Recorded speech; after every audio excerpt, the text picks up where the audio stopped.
Welcome to Native American history. Today we return to Paha Sapa, where a promise on paper was broken in a single day. Where are you watching from, and what do you think justice for this sacred land should start with? Winter 1871 in Dakota Territory. Snow sits on the granite backs of Paha Sapa, the Black Hills, as Congress prepares to redraw a line written only 9 years earlier.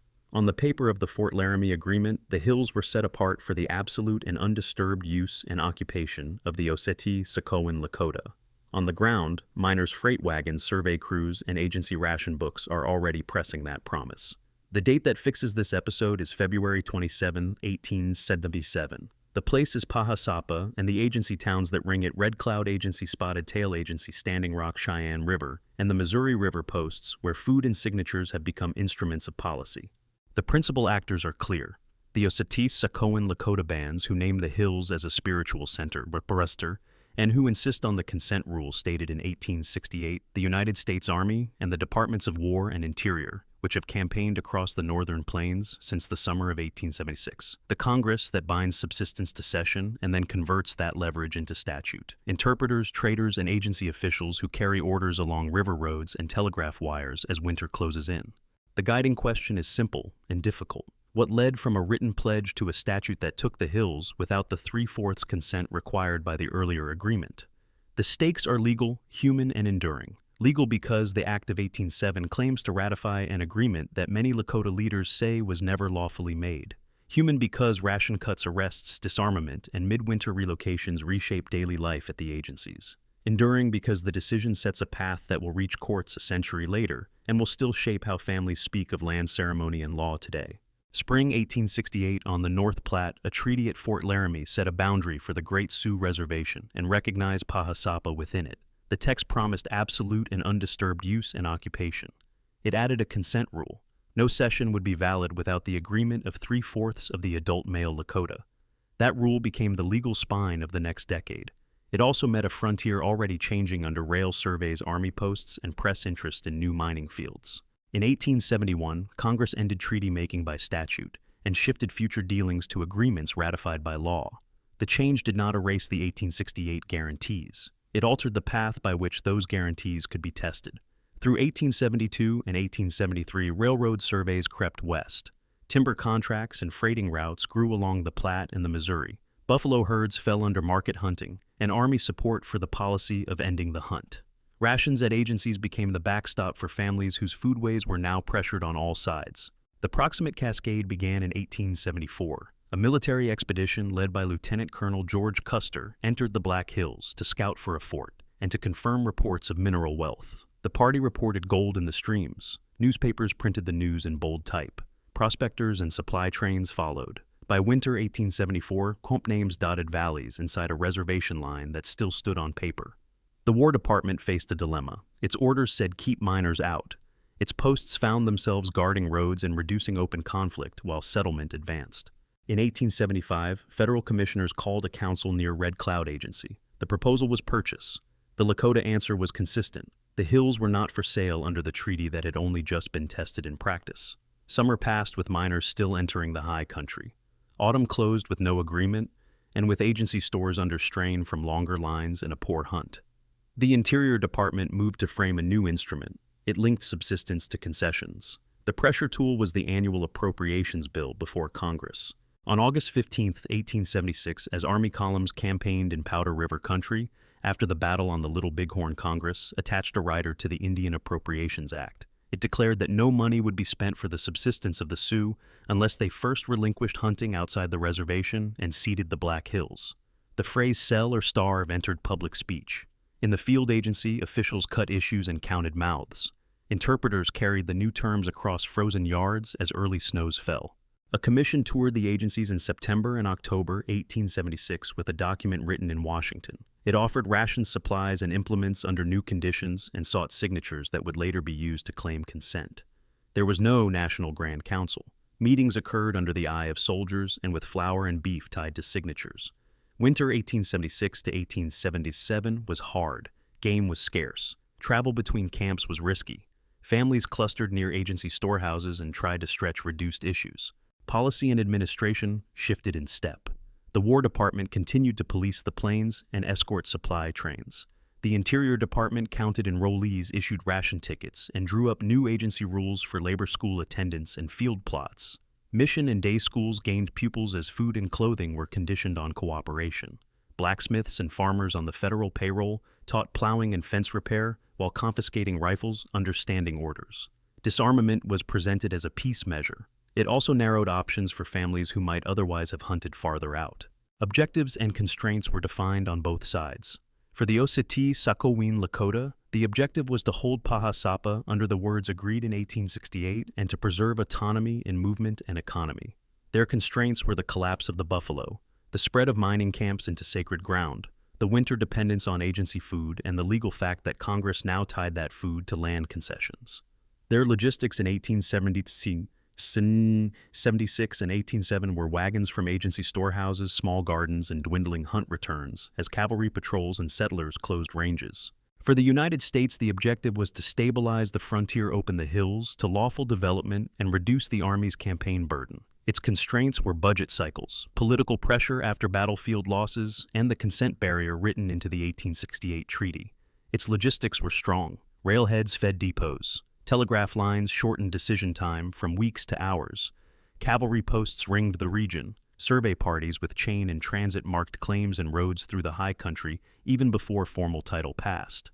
By February 27, 1807, the buildup reached its legal form. Congress passed an act to ratify an agreement and to redraw the reservation boundary. The statute gathered the threads of the past 3 years into one line of law. Gold fever and rail ambition were the deep pressures. The appropriations rider and the winter of cuts were the immediate triggers. The shift from war to interior ledgers was the administrative path. The families waiting at agency doors were the human ground on which policy was enforced.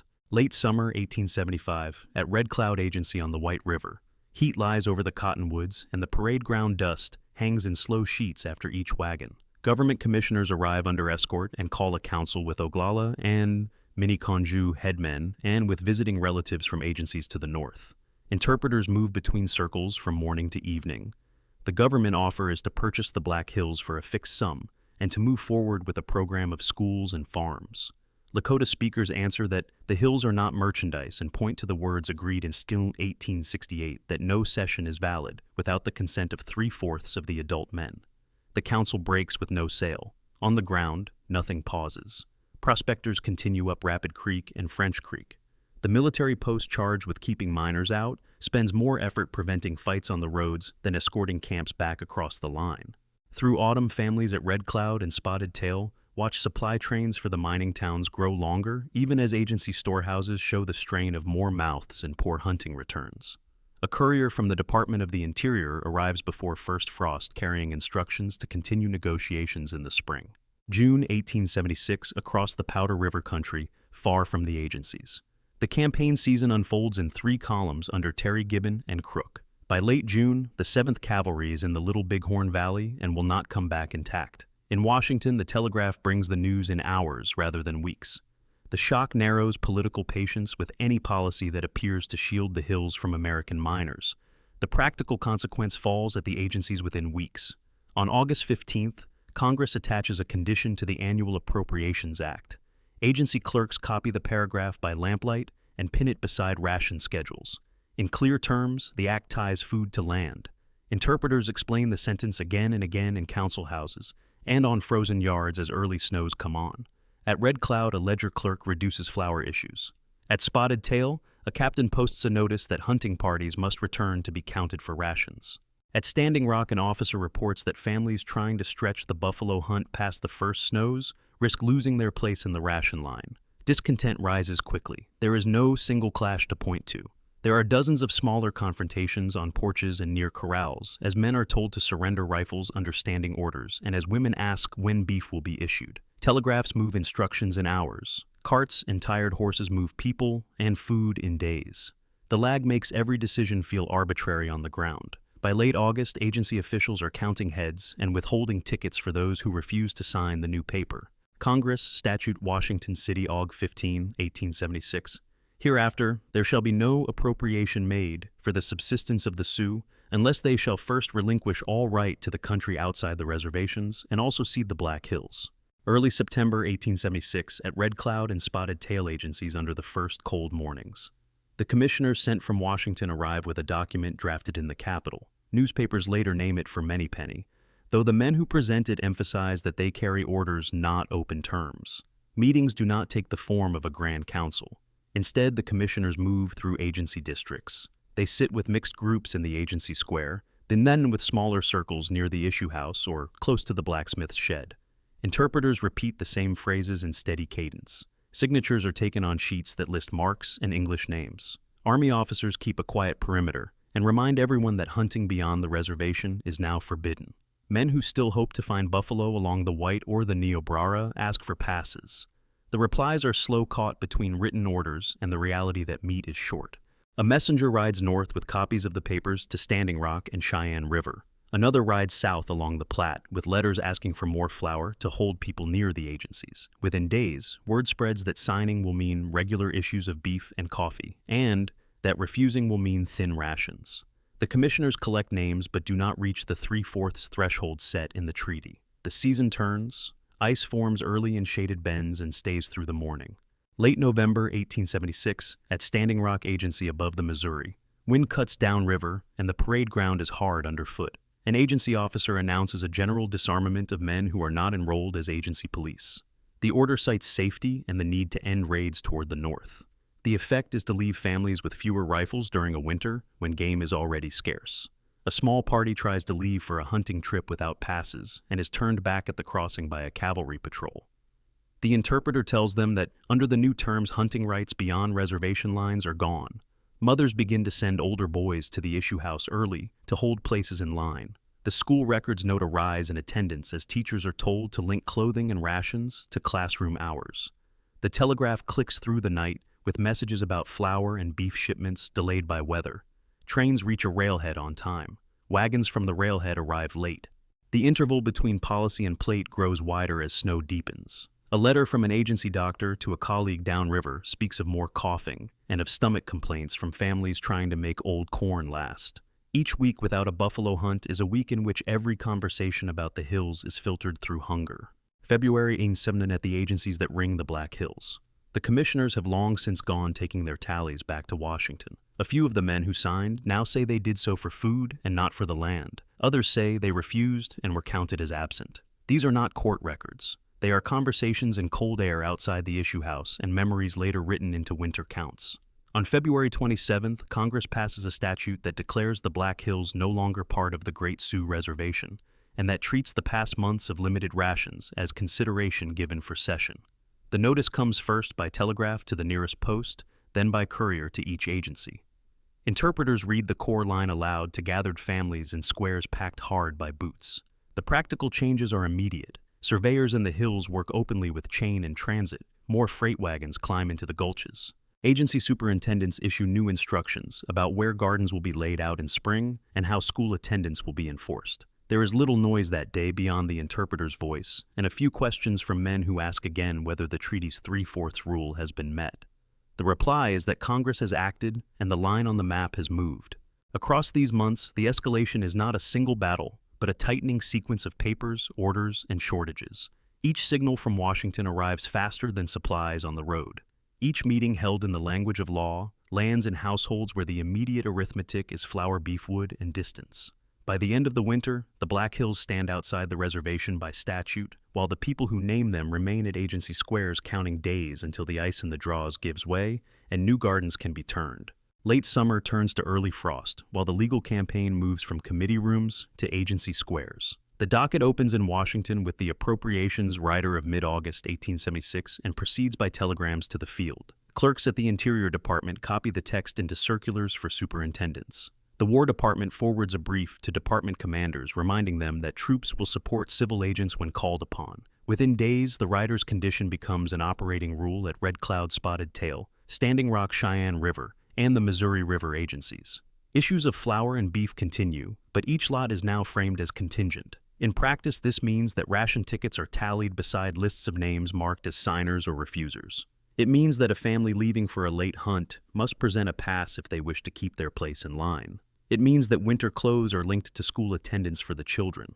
The committee path advances while the field absorbs the change. In Washington, a commission is named to secure agreement to cede the Black Hills and to end off reservation hunting. Newspapers later fixed the label Manypenny Commission. The commissioners meet with the Secretary of the Interior before traveling west with a draft instrument that already presumes the session. Their instructions are narrow. They are not to call a Grand Council. They are to present terms and obtain assent. A legal office in the Capitol prepares the form by which signatures and marks will be gathered and recorded as evidence of consent. The rider has become leverage. The commission is the mechanism by which leverage is to be converted into paper consent. When the commission reaches the agencies in September, the enforcement sequence is already visible. An agency superintendent posts a notice that all men not serving as police must surrender firearms at the guardhouse until further orders. Another superintendent announces that any party wishing to hunt outside the reservation must first obtain a written pass, and that passes will be limited in number for safety. A military officer advises that cavalry pickets will patrol river crossings and approaches to the hills to prevent clashes with miners and freighters. The stated purpose is order. The effect is to tighten movement and to reduce the ability of families to supplement ration lines with game. 2 sentences on paper concentrate the moment. Commissioner of Indian Affairs Circular Order Extract, Washington City, Sep. 1/1876. Officers will make issues with strict regard to the recent act of Congress. Hunting passes outside the reservation shall be restricted and conditioned upon return for enrollment. Post Commander 7th Cavalry Detachment Post Order Extract. Camp near Red Cloud Agency, Sep. 12/1876. Place a patrol at the White River crossing to turn back unauthorized parties proceeding toward the hills. Avoid violence. Report any seizure of arms. Meetings proceed under the Commissioner's plan. Instead of a National Grand Council, there are many smaller sessions in agency squares and near storehouses. Interpreters repeat the terms. The Black Hills are to be ceded. Hunting beyond reservation lines is to cease. Rations and implements will be issued on a regular schedule. Agency police will enforce order. When men ask about the 3/4 consent rule of the 1868 treaty, the commissioners answer that the agreement will be submitted to Congress. Some men sign, some refuse.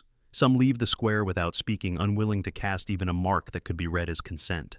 The commission adds up names in ledgers and sends duplicate lists by courier to the nearest telegraph office. The on-the-ground effects reach through the seasons. In early October, weather turns sharp and the number of passes issued for hunts drops. Men without rifles borrow older muskets from relatives who are now classed as agency police and allowed to retain arms. The distances that once fed families in winter are no longer practical.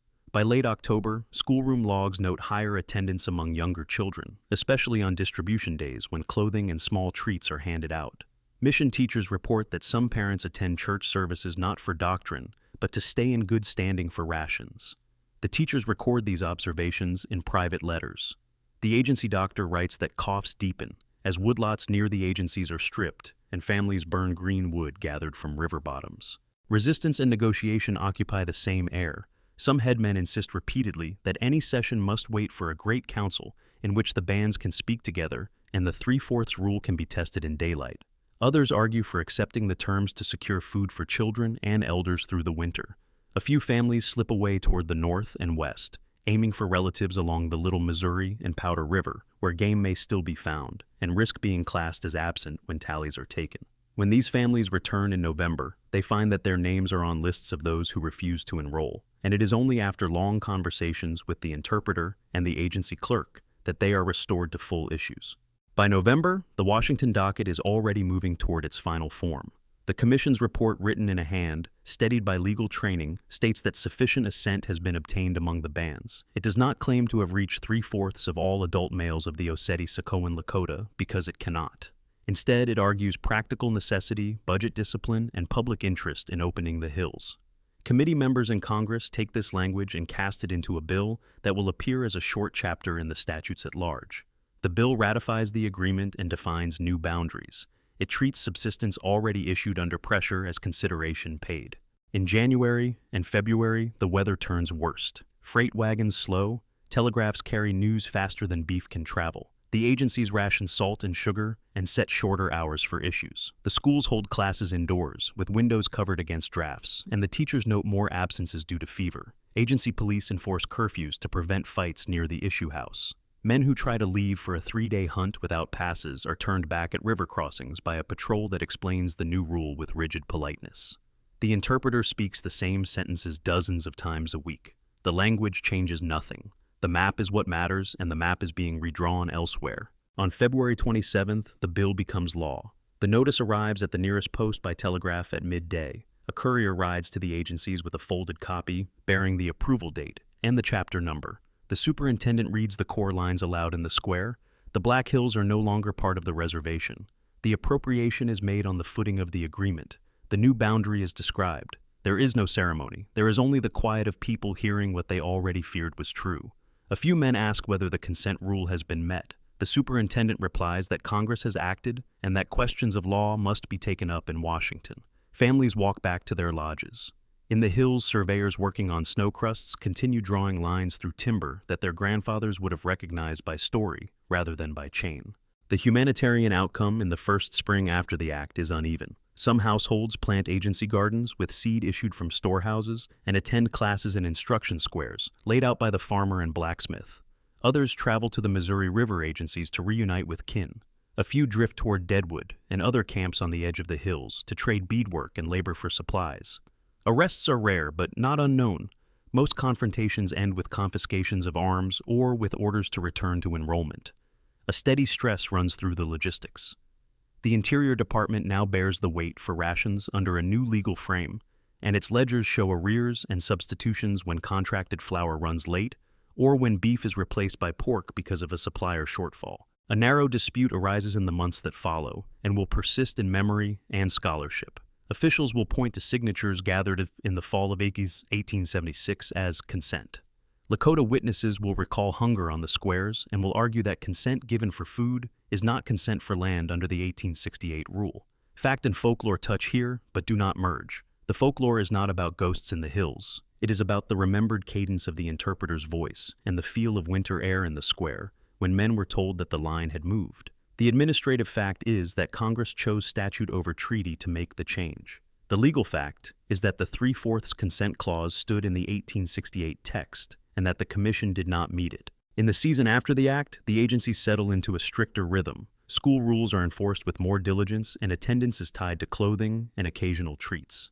The police make more rounds. Men are pressed to work agency fields in exchange for extra flour.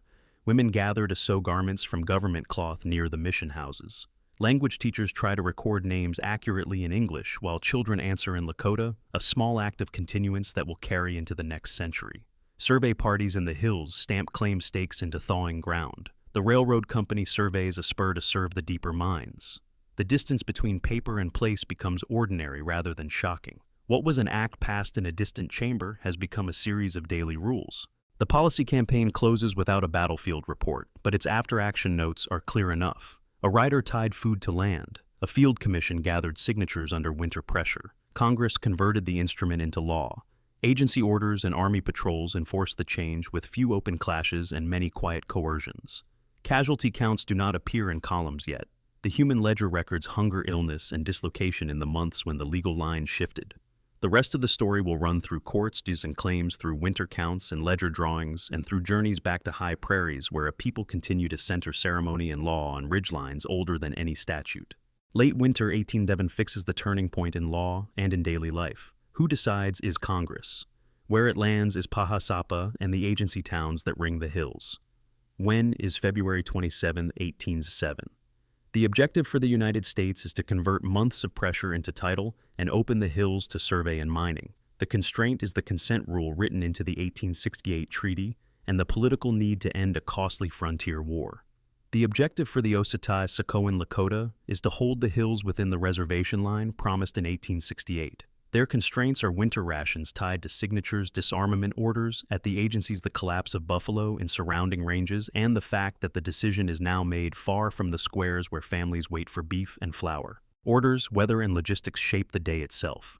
The statute arrives at the nearest post by telegraph in clear text.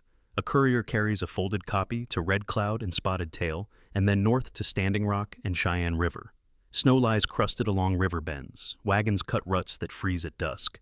Agency superintendents gather people in the squares and read the message. The words are simple. The Black Hills are no longer within the reservation. The appropriation is made on the footing of an agreement. The map has moved by law. The immediate effect is an initiative shift. Survey parties already at work in the high country now move openly. Chainmen and transit men mark lines toward gulches whose names will appear in mining ledgers before spring runoff. Cavalry pickets at crossings shift from turning back miners to keeping roads open. At the agency's ration issues resume on a stricter schedule and under new rules that fold school attendance and field labor into daily oversight. What had been argued as an agreement in hard weather has been converted into statute in a bright chamber far to the east. Constraints at the agencies are not written in the statute, but they frame the turn. Ammunition is scarce because rifles have been surrendered by men not serving as police. Game is scarce because wide hunts have been closed by pass and patrols. Rations are thin because the budget line is tight, and a freight wagon lost to snow is a week lost to protein. Orders are rigid because superintendents are told to hold people to the squares and enforce enrollment. The weather takes the edges off any thought of leaving for the high coulees to hunt. Families choose between staying in line or risking being counted absent when the next list is made. For the Osatas Sakowin Lakota, the day does not end in a breakout or a stand in the military sense. It ends in a legal loss that will be carried forward as a claim. A few men say aloud that the 3/4 rule has not been met. The interpreter answers that Congress has acted. People walk back to lodges through hard snow. In the hills, the boom of a tree falling for a survey line is the only sound to mark the change. An evidence-based counterfactual is brief. If the government had called a true Grand Council and had insisted on a process that could plausibly meet the 3/4 consent rule, the outcome might still have been no session in 1876. The political pressure for gold and rail would have remained, but the legal foundation for a later taking claim would have been narrower, and the argument that rations were used as consideration would have been weaker in court. The human cost must be named even when numbers are not a battlefield ledger. Agency doctors record more coughs and fevers in late February and March as families crowd near storehouses stripped of wood. Women send older children to stand in line before dawn. Men without passes are turned back at river crossings when they try to leave for short hunts. A school ledger shows a rise in attendance because coats and shoes are issued there. These are not dramatic entries. They are the plain marks of a system that makes food and clothing contingent on obedience while a sacred center is taken by law. Names provide contour.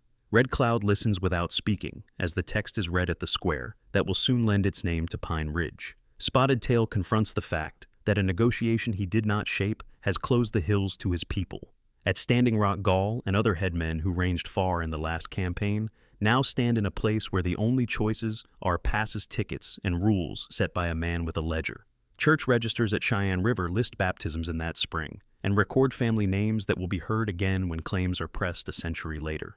A winter count kept by a family near the Missouri marks the year as the one when the hills were taken. The glyph is simple, a dark ridge line and a hand reaching across a narrow space where a line once ran. The admission against interest that defines the turn will come later in the language of a court, describing what Congress did on this day. Its weight comes not from advocacy, but from the fact that it is written by the government's own highest tribunal. U.S. Supreme Court Opinion Excerpt, United States v. Sioux Nation, Washington City, June 30, 1980. A more ripe and rank case of dishonorable dealings will never in all probability be found in our history. The turn synthesizes back to the structural forces set in motion in the prior years. Gold is the deep pressure that began with the 1874 expedition and the rush that followed. The rail and timber ambitions that radiate from the plains to the hills are the economic frame. The August 1876 rider is the lever that tied food to assent. The Commission's fall circuit is the mechanism that tried to convert that lever into consent. Winter is the field condition that turned policy into hunger. The statute of February 27, 1877 is the instrument that closes the sequence. There is no column of casualties to report. The loss is measured instead in displacements, in the quiet of families moving to Missouri River agencies to join kin in gardens laid out under orders along the White and the Niobrara, in the men who carry agency police batons instead of rifles, and in the knowledge that the line on the map that once protected Paha Sapa now cuts them away from the ridges where they prey. In that sense, the turn is not a moment, but a hinge. It swings the story from a fight over paper to a century of claims. It fixes the legal position from which the Osetai Sakowin Lakota will argue that the taking must be answered. It sets the ground on which later generations will buy back pieces of a sacred prairie and teach children why a winter count once marked a ridge line with a dark hand in a narrow space where a promise used to be. Spring opens on a smaller map. After the act of February 27, 1877, reservation boundaries are redrawn on federal plats and copied into agency ledgers. Red Cloud becomes the administrative core that will be called Pine Ridge. Spotted Tail becomes Rosebud. To the north, the Missouri River posts fix Standing Rock and Cheyenne River as separate jurisdictions. Crow Creek and Lower Brule hold the river reaches. What had been one reservation encircling Paha Sapa is now a ring of jurisdictions around land the statute declares open. The Interior Department's instructions standardize enrollment ration tickets and police authority. Arrests are sparse but telling. Men who leave without passes for late hunts are brought back by agency police and held overnight in guardhouses, then released with their names marked present for issue day. The annual report of the Commissioner of Indian Affairs for 1807 summarizes the change in compact language, noting resumed issues under the new legal footing and urging strict observance of agency rules. The same report lists the school placements for the coming year and the number of children assigned to day schools and mission classes. Administration becomes the daily frame of life. Monthly annuity rolls are checked against lists of signers collected in 1876, though clerks allow for families who were absent during the Commission's visit and have since enrolled. Rations are issued on a tighter schedule, often with meat substituted when a flour shipment is delayed at a railhead. Storehouse books note shortfalls and substitutions, and superintendents write to the department about arrears. A few trials occur at agency level for theft of government property or for disorder on issue days. Sentences are short and often commuted if the accused agree to labor on agency fields. Disarmament remains in place for men not serving as police. The policy is described in post orders as a safety measure. In effect, it reduces the capacity to hunt and to resist seizure of livestock or wood. Law turns to education and allotment as the decade advances. Children are assigned to day schools near the agencies. Older boys and girls are sent to off-reservation institutions when space and transport allow. Attendance is linked to clothing and rations. Mission registers record baptisms and school promotions. After Congress passes the General Allotment Law in 1887, surveyors move again through these agencies to lay out individual parcels. The Sioux Act of 1889 further partitions the reservation ring, setting smaller units that will carry their names into the new century. Interior correspondence files from these years describe the administrative aim in brief lines: self-support agriculture, regular labor. The effect is to fix people to plots while the Black Hills operate under a different set of federal rules. Land and resources in the hills shift rapidly under the new title. Placer bars give way to deep rock mines. Lode claims are patented. Timber is taken under permit from slopes once held as a common. Rail spurs creep toward the richer districts and set timetables for ore cars and freight. Grazing leases are written for foothill meadows and for plains outside the reduced reservations. Access rights are spelled out for roads that cross the new boundary lines. In practice, traffic favors miners and surveyors over families trying to visit burial or vision sites. Early General Land Office records chart the pace of patents month by month. County plats show new names in valleys whose Lakota place names remain in storybook rather than on paper. Demography and health follow the administrative turn. Agency censuses in the early 1880s and mid-1880s list households clustered near issue houses and mission churches and record births, deaths, and absences. Doctors report measles and pulmonary disease in cycles. Mortality rises in winters when wood runs short and flour is late. Birth totals recover slowly as gardens improve under agency instruction. Church registers at Cheyenne River and Standing Rock note families arriving from the west to rejoin kin, a pattern that matches the movement away from the hills after 1807. These records do not tell a simple decline and rise. They show a people adapting to a ration economy, to gardens laid out by federal farmers, and to a school regime that aims to reorder language and time. Cultural continuance persists through ceremony language and seasonal movement even under pressure. Families at Rosebud and Pine Ridge plan visits to high prairies and ridges on the edges of the hills when passes can be obtained. Others host ceremonies on agency grounds when that is safer. Elders tell place stories that keep Paha Sapa present, even when the roads are closed by rules or by weather. Language survives in homes, and teachers begin to write Lakota names in English letters in school books in the 1880s, a small but important accommodation that allows children to carry both names at once. Ledger art from this period shows disarmament ration lines and the absence of buffalo. It also shows winter count motifs that mark the year the hills were taken and the years when families traveled back to pray at the edges. Museum collections today preserve many of these pages. They are records that speak in color and shape when words can be disputed. Memory settles into commemorations and claims. Winter counts made in the late 19th century include a glyph for the taking of the hills, sometimes a dark ridge line, sometimes a hand reaching across a narrow gap where a line once ran. In the 20th century, community events at the agencies mark treaty anniversaries with speeches that tie present programs to older promises. Lawyers assemble the paper trail that runs from the treaty text through the appropriations rider to the Act of 1807 and into case files. When United States of Sioux Nation reaches the Supreme Court in 1980, the opinion reads the record and calls the taking what it was in constitutional terms. The court affirms a taking under the Fifth Amendment and orders just compensation calculated from an 1877 valuation with interest. Court of Claims schedules then compute sums that climb with accrued interest. The tribes do not accept the money. Minutes of tribal councils and public statements explain why. For the Oseti-Sakowin, the measure of justice is land, not a fund held in the treasury. Present-day continuance makes the legal story visible on the ground. The Oseti-Sakowin communities at Pine Ridge, Rosebud, Standing Rock, Cheyenne River, Lower Brule, and Crow Creek maintain language program ceremonies and schools that teach both treaty history and contemporary law. In 2012, a group of Lakota, Dakota, and Nakota tribes purchased Pe Sla, a high prairie at the heart of the hills long used for ceremony. In 2014, they secure the remaining tract. By 2016, the federal government takes the land into trust, restoring an element of jurisdictional protection to a place whose meaning predates any statute.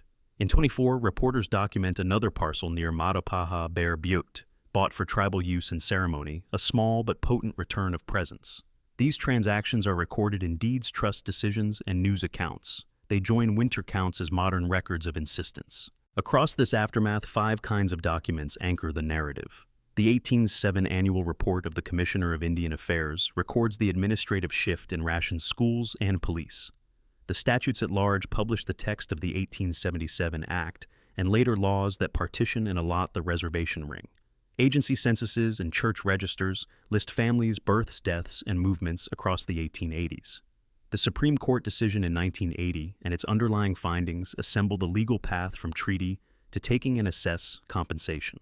Deeds and trust approvals in the 21st century show land returning to tribal control at specific sites. Read together, they trace a line from a winter of hunger to a present of deliberate continuance.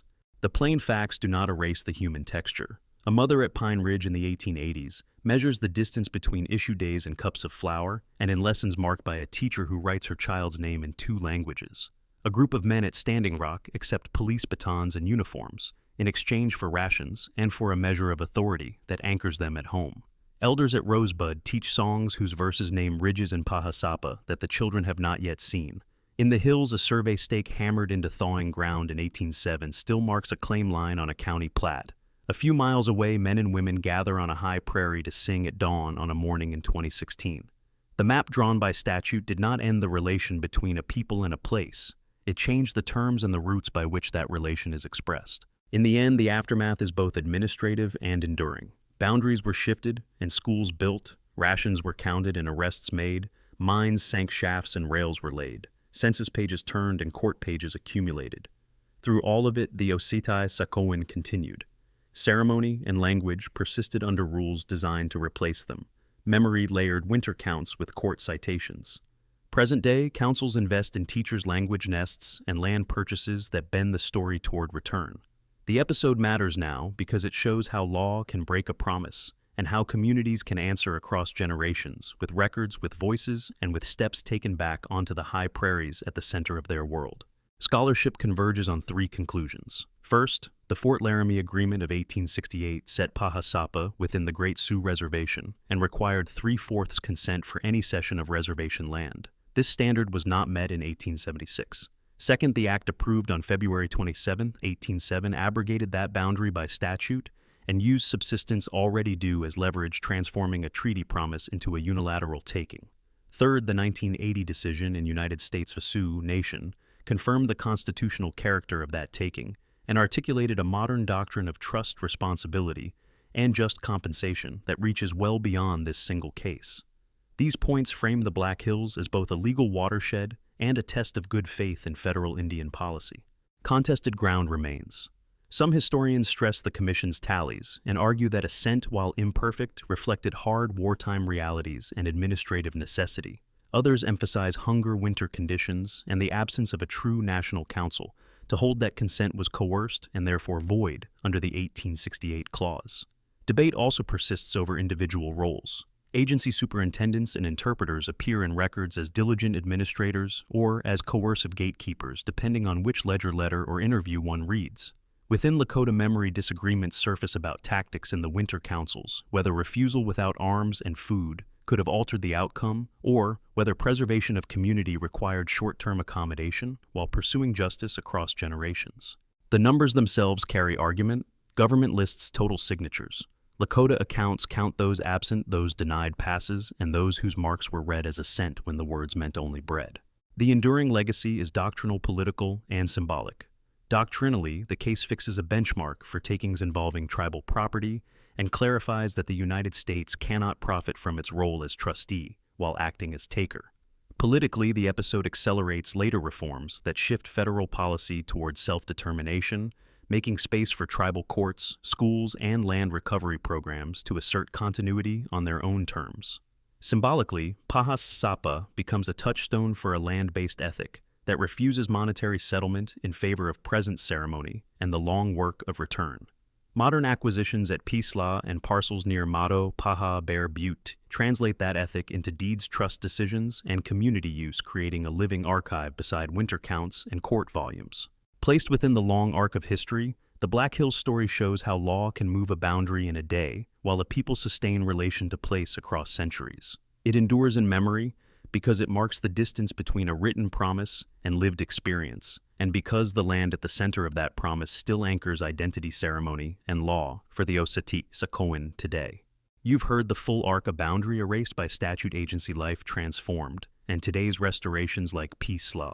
If you were in the winter of 1806, would you sign for rations or refuse on principle? Tell us in the comments. Thanks for watching.